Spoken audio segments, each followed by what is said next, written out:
Hello viewers, নমস্কার। আমি নিখিল Chakma take পয়েন্টের পক্ষ থেকে অনেক অনেক শুভেচ্ছা এবং অভিনন্দন। আজকে আমরা 4 নম্বর ক্লাস আলোচনা করব। 4 নম্বর ক্লাসের মধ্যে introduction, ID card design, document setup, clipping mask, drop shadow আর আসে স্টার। আমরা আইডি কার্ড ডিজাইন এবং বিজনেস কার্ড ডিজাইন যেভাবে আমরা সেটআপ করেছিলাম, আইডি কার্ড ডিজাইন এবং ডকুমেন্ট সেটআপ ঠিক একই ধরনের। আমি এই দুইটা জিনিস দেখাচ্ছি না। তার চেয়ে বেশি ইম্পর্টেন্ট হচ্ছে ক্লিপিং মাস্ক এবং হচ্ছে ড্রপ শ্যাডো। স্টকও তেমন একটা গুরুত্বপূর্ণ না, তারপরও আমরা দেখব। তো বন্ধুরা, আমরা দেখি ক্লিপিং মাস্ক কিভাবে করি। ফটোশপে গিয়ে আমি একটি রেখেছিলাম ইউটিউবের থাম্বনেইল, আবারও একটা ডকুমেন্ট নেই, প্রিন্টে যে কোনো একটি সাইজে নিলে হবে। এর থেকে ধরে বোঝার সুবিধার্থে আমি এখানে নিচ্ছি। নেয়ার পর আমি প্রথমে একটি রেক্টেঙ্গেল নেব, ডটেড ছিল, এটা হচ্ছে ফিল কালার একটা দিয়ে দিই, স্ট্রোক কালার নান করে দিলাম আমি। আচ্ছা, ক্লিপিং মাস্ক জিনিসটা একটু বুঝি। ক্লিপিং মাস্ক সবসময় উপরের লেয়ার নিচের লেয়ার দিকে রেপার করে, অর্থাৎ নিচের লেয়ার যে ধরনের আকার, গঠন, আকৃতি, যে ধরনের ডিজাইন হয়, ঠিক উপরের লেয়ারটাও সেভাবেই ফুটিয়ে তোলে। আচ্ছা, জাস্ট আমি দেখি নিচে রাখি। আমরা এই ছবিটাকে, এই থাম্বনেইলটা জুম করি। এই থাম্বনেইলটা আমরা এই শেপের বরাবর আমরা দিয়ে দেব। রাইট বাটন ক্লিক করে জাস্ট এখানে ক্রিয়েট ক্লিপিং মাস্ক আমরা এখানে ধরে যদি, আচ্ছা ওইটা আমরা ধরতে পারছিলাম না, এটা ধরে যদি আমরা যেদিকে নাড়াই সেই জিনিসটা আমাদেরকে শো করতেছে। আচ্ছা, এটা হচ্ছে একটা জিনিস। আবার এই যে এটাকে আবার আমরা বিভিন্ন ভাবে ডিজাইন করতে পারি। যেমন এই ট্রান্সফর্ম গুলোকে ধরে আমরা যদি ফ্যান টুল নিয়ে আবার এখানে একটা অ্যানকর ক্রিয়েট করি, অ্যানকর থেকে যদি আমরা ডাইরেক্ট সিলেকশন টুল দিয়ে নাড়াই তাহলে এভাবে হলো। আবার পেন টুল দিয়ে, পি দিয়ে আমি পেন টুল নিলাম, এখানে ক্রিয়েট করে এ দিয়ে আমি ডাইরেক্ট সিলেকশন টুল নিলাম, এটাকেও সেম ভাবে আমি করলাম। তাহলে আমাদের নিচের শেপটা যে ধরনের উপরের ছবিতেও ঠিক সেম ভাবে শো করতেছে। এটি হচ্ছে মূলত ক্লিপিং মাস্ক। আমরা ক্লিপিং মাস্ক নিয়ে অনেক ডিজাইন করতে পারি। যেমন আমরা যদি পলিগন টুল নিই, পলিগন এখানে স্টার করা আছে, আমরা যদি স্টার নিই, ফিল কালার দিই, স্ট্রোক কালার নান করলাম। আচ্ছা, ধরেন এই থাম্বনেইলটা আমরা একটু কন্ট্রোল জে প্রেস করে কপি করি, কপি করে এই থাম্বনেইলটা আমরা স্টার বানাবো, একটু বড় করি, স্টার বানাবো। তাহলে অবশ্যই থাম্বনেইলটাকে উপরে রাখতে হবে, যে ফর্মে আমরা বানাবো সেই ফর্মটা অবশ্যই নিচের দিকে রাখতে হবে। এই যে এন্টারের মতো যে একটা চিহ্ন দেখা যাচ্ছে, অ্যারো, এই চিহ্নটাই নির্দেশ করতে যে এই লেয়ারটি কোন ফর্মে তৈরি হচ্ছে। ঠিক তদ্রুপ এখানে আমরা রাইট বাটন ক্লিক করে ক্রিয়েট ক্লিপিং মাস্ক করলেই স্টার হয়ে গেল। এটি হচ্ছে মূলত ক্লিপিং মাস্কের কাজ। আমরা গ্রুপ করতে পারি কন্ট্রোল জি, তারপর লেয়ার অটো সিলেক্টের অপশনে আমরা যদি লেয়ার সিলেক্ট করে রাখি তাহলে লেয়ার সিলেক্ট হবে, আর যদি গ্রুপ সিলেক্ট অবস্থায় রাখি এখানে ক্লিক করলে গ্রুপ হবে, গ্রুপ সিলেক্ট হবে। গ্রুপকে আমরা ধরে নাড়াতে পারবো, তখন কিন্তু লেয়ার ক্লিক করলেও আমাদের গ্রুপটি নড়বে, কারণ এখানে আমাদের দেয়া আছে গ্রুপ সিলেক্ট হবে। আবার যদি লেয়ার সিলেক্ট অবস্থায় থাকে, আমরা যদি গ্রুপ সিলেক্ট মানে গ্রুপ ক্লিক অবস্থায় থাকে, তাহলে আমরা যদি এই যে ধরি তাহলে কি লেয়ার গুলো নড়বে, ইন্ডিভিজুয়ালি লেয়ারটা নড়বে, তাহলে আমরা গ্রুপটাকে নাড়াবো। এটা গ্রুপ করা হয় নাই, যার কারণে এটা সেভাবে নড়তেছে। আমরা যদি গ্রুপ করি, কন্ট্রোল জি প্রেস করলে গ্রুপ হয়, এখন কিন্তু গ্রুপটা নড়তেছে। ঠিক একইভাবে আমরা টেক্সট লেখার মধ্যেও আমরা পয়েন্ট থেকে আমরা সবগুলোকে আপার কেস করে নিই, বুঝতে সুবিধা হবে। এগুলো একটু বোল্ড করি, ব্ল্যাক করলাম, মুভ টুল নিলাম, এগুলো একটু বড় করি, মেবি হরিজন্টালি চ্যাপটা দেখাচ্ছে, এগুলো একটু অ্যাডজাস্ট করে নিই, এন্টার প্রেস করলাম। সেম ভাবে আমি এখান থেকে লেয়ার নেব, এই জিনিসটা অল্টার প্রেস করে আমি একটা কপি করে নিয়ে আসবো।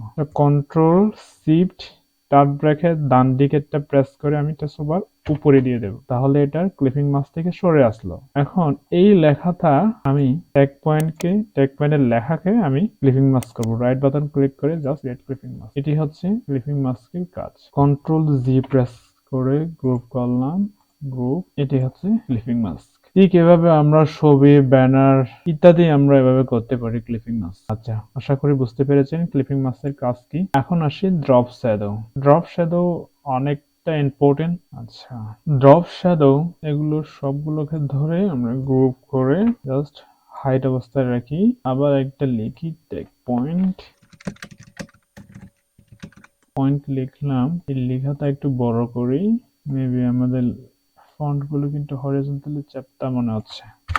এন্টার প্রেস করলাম, আর একটু বড় করি। হ্যাঁ, এই ট্যাগ পয়েন্ট লেখাকে আমরা ড্রপ শ্যাডো দেব। তাহলে প্রথমত আমরা কি করব, লেয়ারের একদম ডান পাশে ট্যাগ পয়েন্ট লেখা আছে, এই যে খালি জায়গায়, এখানে জাস্ট রাইট বাটন ক্লিক করলে ব্লেন্ডিং অপশন আসবে। 1 নাম্বার এভাবেও আনা যায়, আবার এখানে ডাবল ক্লিক করেও ব্লেন্ডিং অপশন আনা যায়, অথবা লেয়ার স্টাইল। আমরা লেয়ারে গিয়েও এটা আনতে পারি, লেয়ার স্টাইল ব্লেন্ডিং অপশন। ঠিক আছে, আমরা দেব হচ্ছে ড্রপ শ্যাডো, ওপাসিটি 100 থাকবে, ডিসটেন্স 0, স্পিড 0, সাইজ 0, আর বাকিগুলো যেভাবে আসে সেভাবে থাকবে। আমরা জাস্ট ওকে করব।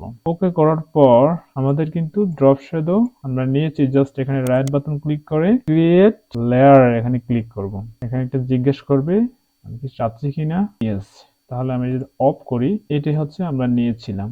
এখন উপরে যেহেতু এই টেক্সট লেখাতে আছে, তাই আমরা ওটা পিছনের আমরা দেখতে পাচ্ছি না, জাস্ট এই যে আমরা যে ড্রপ শ্যাডোটা নিয়েছিলাম এখানে ক্লিক করে ট্রান্সফর্ম করব। কন্ট্রোল টি প্রেস করব। কন্ট্রোল টি প্রেস করে এখানে মাউস কার্সর পয়েন্ট জাস্ট এখানে নিয়ে কন্ট্রোল প্রেস করে নেব, আর নিচে টানার জন্য শিফট প্রেস করব। তাহলে আমরা প্রি ট্রান্সফর্ম করতে পারবো। আর যদি আমি শিফট ছেড়ে দেই তাহলে কি শুধু ভার্টিক্যালি শুধু চেঞ্জ হচ্ছে, যদি শিফট প্রেস করি তাহলে আমার খুশি মতো করতে পারবো। এটাই হচ্ছে এন্টার প্রেস করলাম, একটু ডান দিকে বাম দিকে নেই, লেফট অ্যারো প্রেস করে বাম দিকে নিচ্ছি, অ্যাডজাস্ট করতেছি। ঠিক আছে, এখন আমি লেয়ার মাস্ক করব। এখানে ক্লিক করে ফোরগ্রাউন্ড কালার অবশ্যই ব্ল্যাক রাখবো, একদম 0, তারপর হচ্ছে গ্রেডিয়েন্ট টুল ক্লিক করে এটি অবশ্যই আমাদের থাকবে। তারপর শিফট প্রেস করে উপর দিক থেকে এভাবে টানবো, দেখা যাচ্ছে কিন্তু একটু কি হালকা হয়ে যাচ্ছে, একটু বুঝে করতে হবে। তারপর আমি কিন্তু এখানে ক্লিক করে, যেটা আমি মাস্ক করেছিলাম লেয়ার মাস্কের থাম্বনেইলের এখানে ক্লিক করে কিন্তু কাজটি করেছি, বলেও কিন্তু এখানে গিয়ে কাজটি করবে না। তাহলে আমি একটু দেখাই, এখানে ক্লিক করা অবস্থায় যদি গ্রেডিয়েন্ট টুল নিয়ে কাজ করেন তাহলে কিন্তু সবটি আলাদা হয়ে যাবে। এখানে গ্রেডিয়েন্টটা এখানে টিকি পড়বে না। কন্ট্রোল জেড দিয়ে আবার ব্যাকে যাচ্ছি, এইগুলো একটু শার্প মনে হচ্ছে, এগুলোকে আমরা জাস্ট এখানে ক্লিক করে একটু ব্লার করব। ফিল্টারে গিয়ে ব্লার থেকে গলসিয়ান ব্লার, আর তারও আমরা একটু কমিয়ে দিই, 5, 6, 7 দিলে হবে। কন্ট্রোল 0 হবে মনে হচ্ছে। এটাকে ধরে থাম্বনেইলে আবারও ক্লিক করে আমরা জি প্রেস করে গ্রেডিয়েন্ট টুল নিলাম, গ্রেডিয়েন্ট টুল নিয়ে আমি আবারও উপর দিক থেকে শিফট প্রেস করে টানতেছি। হ্যাঁ, এবার মনে হচ্ছে হবে। এভাবেই কিন্তু ড্রপ শ্যাডো তৈরি করা যায়। আমি যদি ব্যাকগ্রাউন্ড কালার চেঞ্জ করি, সলিড কালার যদি নেই, কালার নেই, হবে মনে হচ্ছে। আর এখানে ক্লিক করে এটা অবশ্যই মাল্টিপ্লাই করতে হবে, তাহলে কিন্তু এই ব্যাকগ্রাউন্ডের যেরকম কালার সেই কালারটি কিন্তু এই আমাদের শ্যাডোতে কিন্তু এভাবে হবে। আমরা যে শ্যাডো ক্রিয়েট করছিলাম ওই শ্যাডোতে কিন্তু এই যে মেইন লেখার পেছনে কিন্তু দেখা যাচ্ছে। তাহলে এটা আমরা কি করব, আপ অ্যারো প্রেস করে একটু উপরে তুলিয়ে দেব। ঠিক আছে, এখন কিন্তু দেখতে সুন্দর দেখাচ্ছে। আর এখানে একটু কাপচারা মনে হচ্ছে, আবার আমরা একটু তৈরি করতে পারি রেক্ট্যাঙ্গুলার মার্কিউ টুল নিয়ে এখানে ধরে, আচ্ছা পরে আমরা অ্যাডজাস্ট করে নেব। নতুন লেয়ার নিয়ে নিউ লেয়ার নিয়ে এখানে ক্লিক করে আমরা গ্রে টাইপের একটি কালার নিচ্ছি। আচ্ছা, এটাই নিলাম। ফোরগ্রাউন্ড কালার যে সিলেকশন করছিলাম এই সিলেকশনে আমরা যদি ফোরগ্রাউন্ড কালার দিতে চাই তাহলে অল্টার ব্যাক স্পেস, আর যদি ব্যাকগ্রাউন্ড কালার দিতে চাই তাহলে কন্ট্রোল ব্যাক স্পেস। দেখছেন এখানে এইটা হচ্ছে কিন্তু ব্যাকগ্রাউন্ড কালার, আমরা এখানে ব্যাকগ্রাউন্ড কালার অ্যাপ্লাই করেছি, আর এটা হচ্ছে ফোরগ্রাউন্ড কালার। আমরা এই ফোরগ্রাউন্ড কালারটা যদি এখানে দিতে চাই তাহলে alter back space. Control 0 press করে ব্যাক করলাম, মুভ টুল নিলাম, মুভ টুল নিলে সিলেক্ট থেকে ডিসিলেক্ট করলাম। এটা আমরা একদম নিচের দিকে নিয়ে যাব, সলিড কালারের উপরে। এটিকে আবারও আমাদেরকে মাস্ক করতে হবে। মাস্ক করার পর আমরা ব্রাশ নেব, একটা ব্রাশ টুল, বিটে ব্রাশ টুল নিলাম। ব্রাশ টুল নিয়ে আমি হার্ডনেস একদম সফট করে রাখি। দেখতে হবে যে ডি যদি প্রেস করি ডিফল্ট হবে, এটা আমি যখন মুছতে যাব এটা কিন্তু মোছা হবে না। এক্স প্রেস করে আমি আবার ফোরগ্রাউন্ড কালার অবশ্যই আমাদেরকে ব্ল্যাক রাখতে হবে। আমি এখানে একটা ক্লিক করব, একটা ক্লিক করে শিফট প্রেস করে এই মাথায় একটা ক্লিক করব। আমি কি কাট ব্র্যাকেট প্রেস করে ব্রাশের সাইজ ছোট বড় করতেছি, আর এখানেও ছোট বড় করা যায়, ইচ্ছা মতো করতে পারবেন। প্রেস করে করতেছি, ক্লিক দেন, এখানে একটা ক্লিক ছোট করে এখানে একদম এগুলো একদম তুলে দিই। জাস্ট এখানে এটা আমরা একদম অপাসিটি আর একটু কমিয়ে দিই, ফিলও কমিয়ে দিই, তারপর এটাকে আমরা মাল্টিপ্লাই করি একটু উপরে। আচ্ছা, আমাদের ফন্টের কারণে কিন্তু এখানে ওটা একটু নিচে দেখা যাচ্ছে আর বাকিগুলো কিন্তু ঠিক দেখতে পাচ্ছি। ঠিক এভাবে আমরা ড্রপ শ্যাডো করতে পারি। এইটা তো শুধু টেক্সট, এটা আমরা গ্রুপ করব। কন্ট্রোল জি প্রেস করে গ্রুপ করলাম, এখানে হাইড করে রাখলাম, অফ করে রাখলাম। আমরা যদি একটা এলিপস নিই, কালার নেই, কালার নিলাম স্ট্রোক কালার নান করে, তো পিল কালারটি রাখবো একদম ডিপ কালার নিয়ে। যদি আমাদের চারকেল এরকম হয়, উপর দিক থেকে যদি আমাদের আলো পড়ে, তাহলে নিচে অবশ্যই আমাদের শ্যাডো পড়বে। তাহলে নিচের শ্যাডো আমরা কিভাবে তৈরি করব এটা একটু দেখি। লেয়ার নিলাম, নিউ লেয়ার, এখানে নিচে অবশ্যই রাখতে হবে লেয়ারটি। ব্রাশ টুল নিলাম, ব্রাশ টুল অবশ্যই বড় করতে হবে, আর এটা অবশ্যই হার্ডনেস 0 রাখতে হবে। ব্রাশ টুল বড় করতে হবে। এখন আমরা নেব গ্রে টাইপের কালার, জাস্ট এখানে ক্লিক করব, একটা ক্লিক করলে হবে। তা ধরে শত করব। আচ্ছা, শত ফটোশপ 19 ভার্সন 19, 20, 22 এর এই ভার্সনের আপডেট ভার্সনের ক্ষেত্রে কিন্তু এই যে ট্রান্সফার কন্ট্রোল একটা যদি ধরে নিয়ে যান, তাহলে কিন্তু চারদিক থেকে সমান শত হয়ে আসবে। সেক্ষেত্রে যদি আমি চাচ্ছিলাম চ্যাপটা করতে, হরিজন্টালি চ্যাপটা করতে যাচ্ছে, সেক্ষেত্রে আমি শিফট প্রেস করব, ডাউন এরো প্রেস করতেছি। ওকে, আচ্ছা, আমি এটাকে ধরে সেন্টার করে আছে, সেন্টার ঠিক আছে। আমি আরেকটা কপি করি, এটা ধরে এনে জাস্ট এখানে ছেড়ে দিলে একটা কপি হবে। হ্যাঁ, আমি জাস্ট এটাকে চারদিক থেকে শত করি, এটা আর এটা আমি সেন্টার করি। এভাবেও করা যায়। তাইতো তাকে আরেকটু উপরে তুলতে হবে, শিফট প্রেস করে আরেকটু এদিকে চ্যাপ্টা করে কন্ট্রোল ই প্রেস করে দুইটা লেয়ারকে আমি মাস্ক করতেছি, একটা লেয়ার করতেছি, কন্ট্রোল ই প্রেস করলাম। এখন এই দুইটাকে আমি সেন্টার অ্যালাইনমেন্ট করি, ঠিক আছে। তাহলে কি এভাবেও ড্রপ শ্যাডো এভাবেও দেয়া যায়। আবার এটাকে মাল্টিপ্লাই করতে হবে, আরো অপাসিটি একটু কমিয়ে দিই, ফিল মেবি একটু কমাতে হবে, অপাসিটি একটু বাড়িয়ে দিই। আসলে এগুলো বুঝতে হবে, কাজ করার ক্ষেত্রে এগুলো বুঝতে হবে, কখন যে কি কোন জিনিসটা বাড়াতে হবে, কোন জিনিসটা কমাতে হবে, করতে করতে এগুলো অভ্যেস হয়ে যাবে। আচ্ছা, এই হচ্ছে ড্রপ শ্যাডো। আচ্ছা, আশা করি বুঝতে পেরেছেন ড্রপ শ্যাডো কি, কিভাবে করা হয়। এখন আমরা দেখবো স্টক কি। আমরা প্রথমে প্রিপিকে যাই, একটু লোড হচ্ছে।